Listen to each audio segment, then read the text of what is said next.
Hello everyone, তোমরা সবাই কেমন আছো? আশা করছি তোমরা সবাই খুব ভালো আছো। বাট আমি কিন্তু একদম ভালো না, কারণ রোজ একঘেয়ে খাবার খেতে কার ভালো লাগে? রোজ একঘেয়ে খাবার খেয়ে পেটে শ্যাওলা পড়ে গেছে। আজ আমার খুব বাসন্তী পোলাও খেতে ইচ্ছা হচ্ছে, তাই আর কি মাকে বললাম, মা বললো করে দেবে না। তাই তো আমি কোমর বেঁধে লেগে পড়লাম বাসন্তী পোলাও তৈরি করার জন্য। আমি কিভাবে বাসন্তী পোলাও তৈরি করলাম চলো দেখে নেওয়া যাক। আমাদের বাড়ি 3 জন লোক, আমি 400 চাল এনেছি। এটাকে একটা পাত্রে ঢেলে নিলাম, তার মধ্যে জল দিয়ে ভালো করে চালটাকে কচলে কচলে কচলে কচলে পরিষ্কার করে ধুয়ে নিলাম। তারপর একটা থালায় পেপার বিছিয়ে শুকনো করে নিলাম পাকার হাওয়া। চালটা ভালোভাবে শুকিয়ে গেছে, এবার মশলাগুলো রেডি করে নিয়েছি।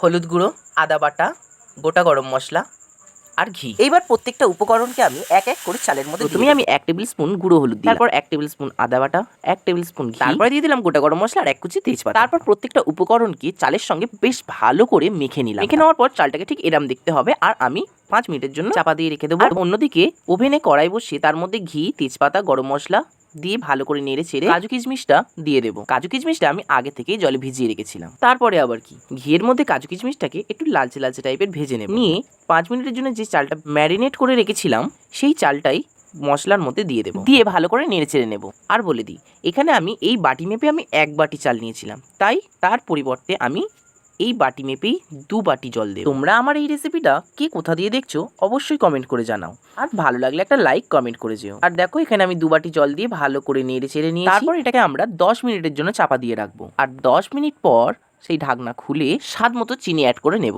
যেহেতু আমরা চিনিটা একটু বেশি খাই, আর পোলাওতে একটু মিষ্টি মিষ্টি না হলে ভালো লাগে না, তাই আমরা একটু চিনিটা একটু বেশি ইউজ করেছি এখানে।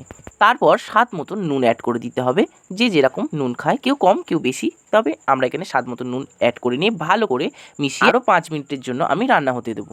আর এখানে আমি গ্যাসটা লো ফ্লেমে করে রেখেছি। 5 মিনিট পর খুলে দেখলাম আমাদের বাসন্তী পোলাও একেবারে কমপ্লিট। আর দেখো পোলাওটা কিন্তু একদম ঝরঝরে হয়েছে। দেখা হচ্ছে নেক্সট ভিডিওতে, এখন টাটা।